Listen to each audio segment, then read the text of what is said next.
Complete.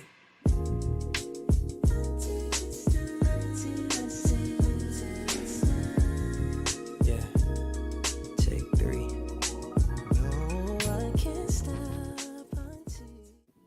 Hello and welcome to Zen Talks, where we pause the midday hustle for a brief moment of reflection. I'm your host, Zen, and today as we take a pause from the busyness of our day, I invite you to join me for a quick reset. Let's slow down, take a deep breath, and explore the depths of personal growth and well-being. As I sip on my cup of peach green tea, I want to talk about something that we've all experienced at one time or another: uncertainty. Now, for those of you at home or work, grab your favorite pick-me-up, whether it's water, coffee, a smoothie, or soda, whatever keeps you going through the day, and let's get into it. How many of us have experienced those moments when life feels shaky, when the plans we've carefully laid out seem to fall apart, or when the future feels like a dense fog, making it impossible for us to see the road ahead? I've been there many times, in fact. It's during those moments that I've found immense comfort in a particular scripture that has carried me through. Jeremiah 29:11. The verse says, "For I know the plans I have for you, declares the Lord, plans to prosper you and not to harm you, plans to give you hope and a future." What a powerful promise that is, right?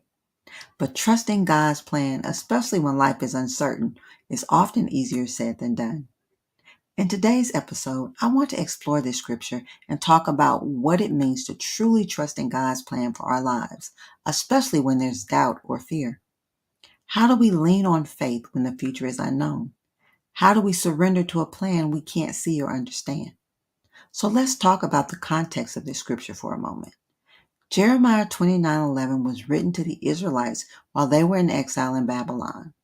They were far from home, feeling lost, uncertain about what their future held, and wondering if they would ever return to their land.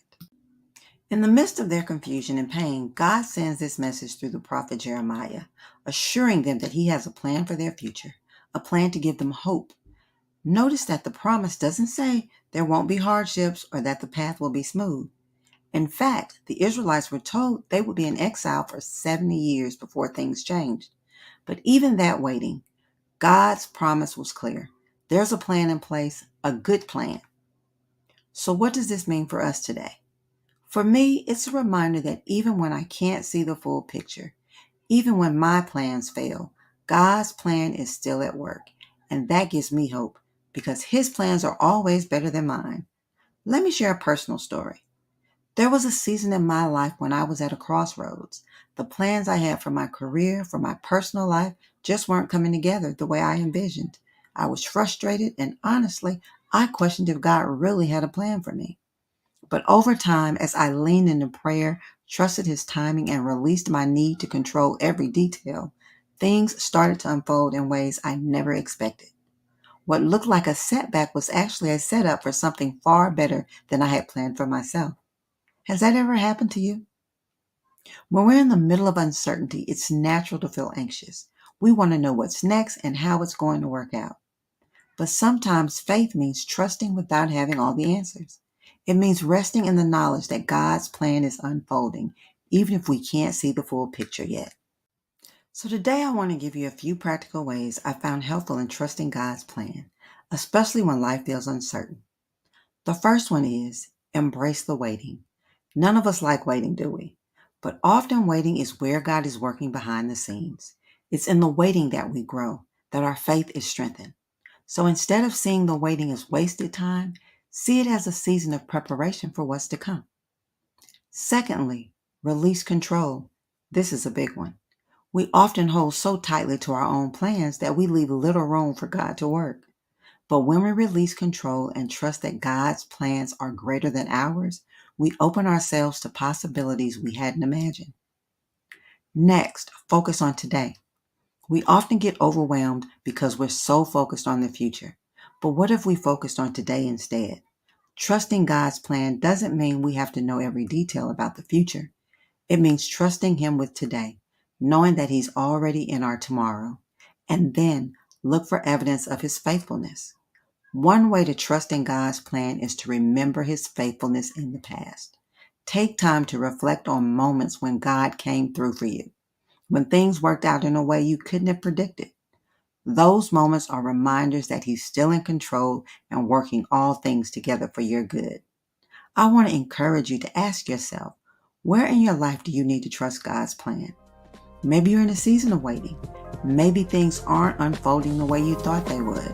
Whatever the case, take heart in Jeremiah 29:11. God's plans are to give you hope and a future, even when it feels unclear right now. Trusting His plan doesn't mean the road won't have bumps, but it does mean that we don't have to walk it alone. God is with us in the waiting, in the uncertainty, and in the unfolding of His beautiful plan.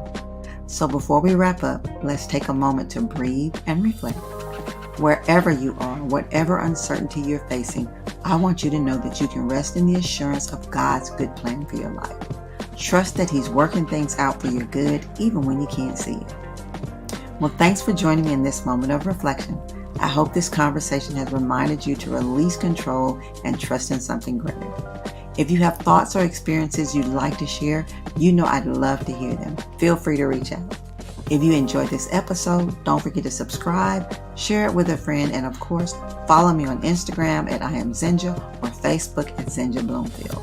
Until next time, stay grounded, stay peaceful, and most importantly, stay Zen.